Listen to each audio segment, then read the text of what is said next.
Hello everyone, today we are going to be learning Akbar and his times. So this is a chapter in history. So let's get started. Akbar. Akbar. Who is he? Akbar. Jalauddin Muhammad Akbar, which is his full name. He's the greatest of the Mughal rulers. Was born in 1542 in Amarkot or in Rajasthan. In that time, so he was born in Amarkot in Rajasthan. At that time, his father, who was his father? His father was Humayun. He had lost the empire. So he had lost his empire to Shah Suri. So as I was saying, so when Humayun fled to Iran, when Sher Shah Suri took hold, so when he fled to Iran, when Humayun fled to Iran, young Akbar was captured. Who was he captured by? He was captured by his uncle. Who was his uncle? His uncle was Kamran. So he was captured by his uncle Kamran. So also now, he reunited with his parents, reunited in 1556 after the capture of Kandahar. So after the capture of Kandahar, then only he was reunited with his parents. As Akbar was very young, he was very young to take the responsibilities of being a ruler. Bairam Khan. So let's write over here, too young. So Bairam Khan. So Bairam Khan was appointed as his regent. So Bairam Khan was the regent of young Akbar. At this time of his accession means when he got the throne, Akbar was threatened.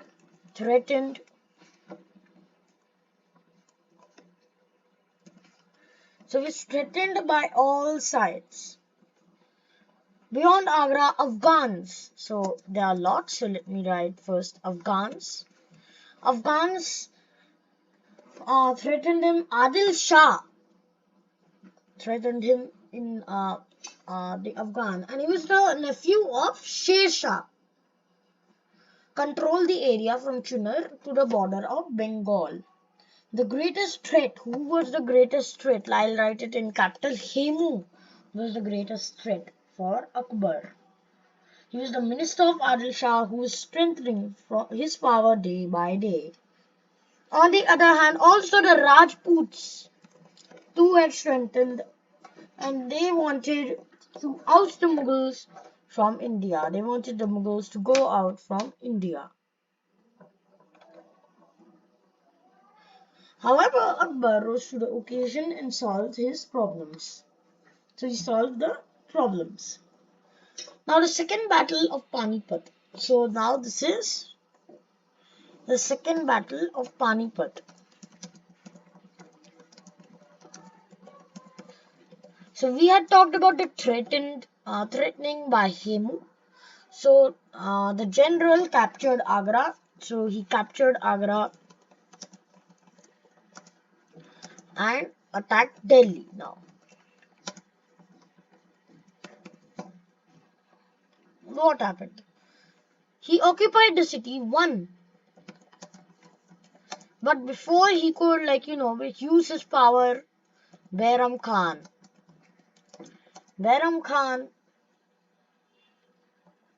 marched to Delhi, and this was the second battle of Panipat.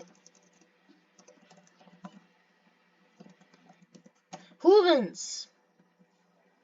See, if Hemu would have won, Akbar wouldn't have been there. So, of course, Bairam Khan won this battle. Okay, so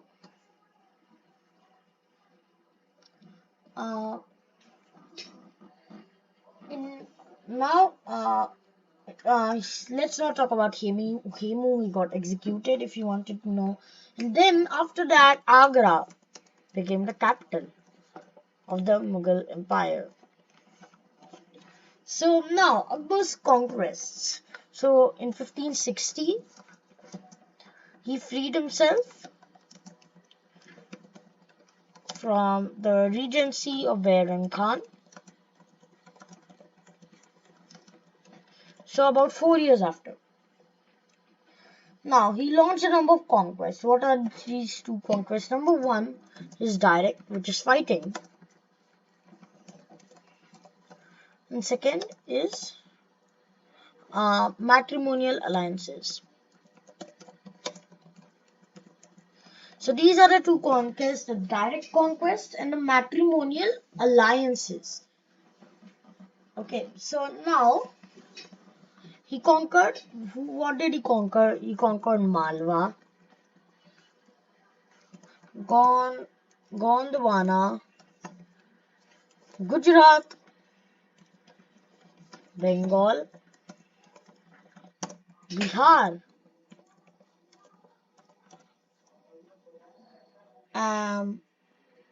Kashmir,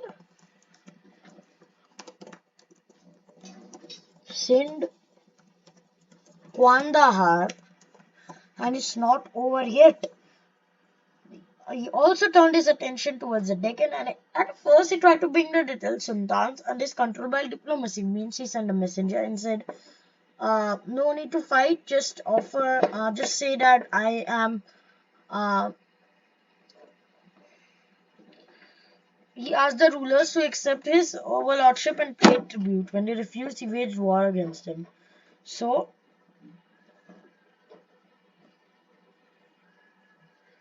he annexed. He also got Berar, Khandesh, and Ahmednagar. Also, I think he also got Golconda.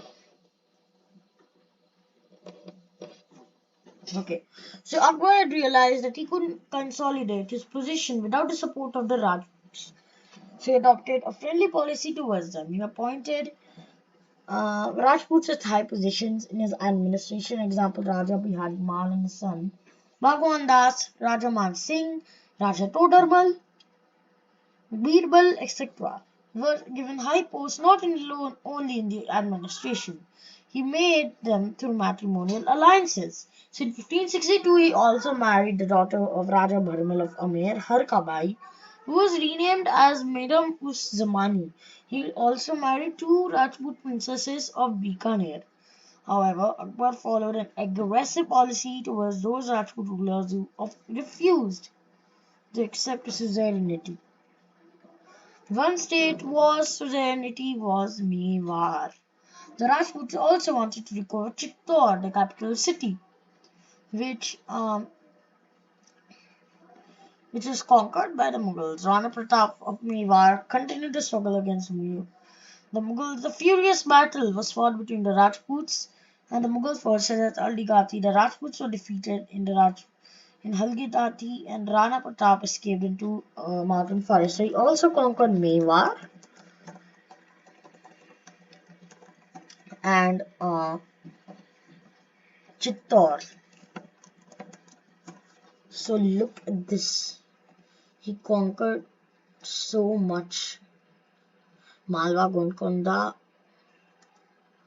Gujarat, Bengal, Bihar, Kashmir, Sindh, Kandahar, Berar, Khandesh, Ahmednagar, Mewar, and Chittor.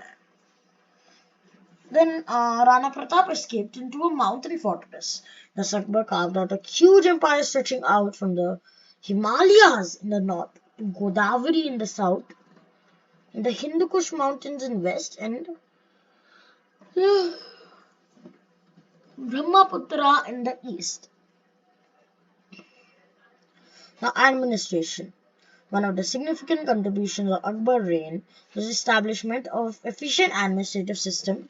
So he had two administration systems.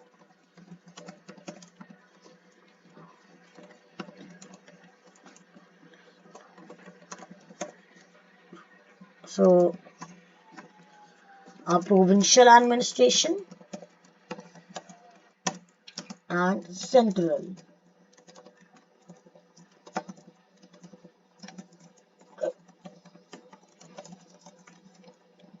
So central. So now we are going to be learning first about the central administration. Akbar's system of central administration was a combination of Persian, Greek, Central Asian, and Indian traditions. And its working and details are mentioned in N.E. Akbari.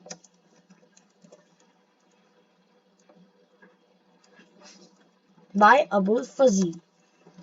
Abul Fazl was also in the Navaratnas, which we will learn later. Maybe in the next part. Let's see. Now, in order to knit together all the provinces of a vast empire into one single unit, Akbar set up a strong, centralized government.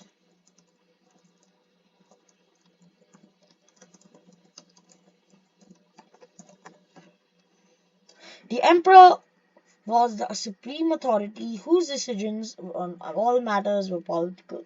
Military and judicial was final. He was the commander-in-chief of the army and the supreme judge. He called himself the representative of God on earth. So the emperor was assisted by a council of ministers. Some of the important ministers were Vakil. So let's write over here ministers. Vakil, a prime minister, Wazir, or we can also call him Diwan, Mir Bakshi,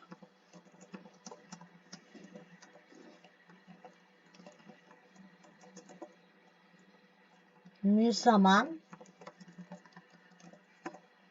Quasi. So Akbar used to meet his subjects in Diwan e Am and his officers in Diwan e Khas.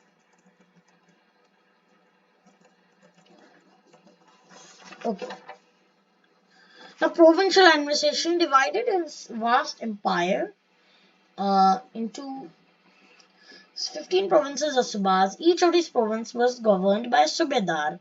He controlled over both military and civil affairs. Another important minister in the province was the Diwan, who kept records of the land revenue. Both these officers exercised checks and counter-checks on each other. And the provinces were further divided into districts and villages. A number of officers were appointed to manage the affairs in the state, districts, and the villages. Now, the uniform coinage system. Akbar wanted to establish a uniform coinage throughout the empire, introduced a new standard of coinage, but he ordered that the older coins which were still current, should be accepted from presents for their full face value. This shows that Akbar wanted to have strict justice along with safeguarding the interest in his peasants. Introduced silver, copper, and gold. So introduced silver, copper, and gold coins. Silver coin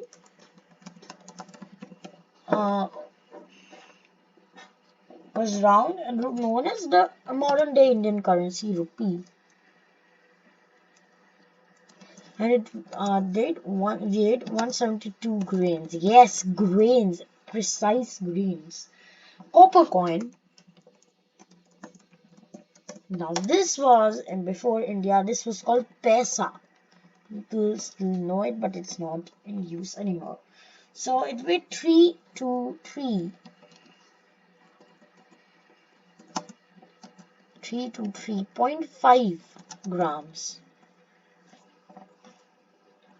Green, sorry. Now, the most common was the Ilhali, which was equal to 10 rupees in value, and the biggest coin was called the Shah and Shah. It weighed a little over 101 tolas, and was mostly used in high business transactions. Now, uniform weights and measures. Before Akbar's reign, weights and measure system varied from region and commodity to commodity. The weights were based on weights of various seeds and of fingers. Akbar and lengths were based on the length of arms and width of fingers. Akbar adopted baldi corn for the weight, and for lineal measurement he introduced the Ilhali gauze yard. There were three standard gauze, which was long gauze. There was long gauze, middle gauze, and short gauze. So long gauze was measure long distances, forts and loads. Middle gauze was to measure stone houses, temples and gardens, and short gauze is used to measure garments, table linen, etc. So this is it for today's video. Thank you very much for watching. Make sure to subscribe to my channel, like this video and share this video to your friends. So thank you very much. Goodbye everybody.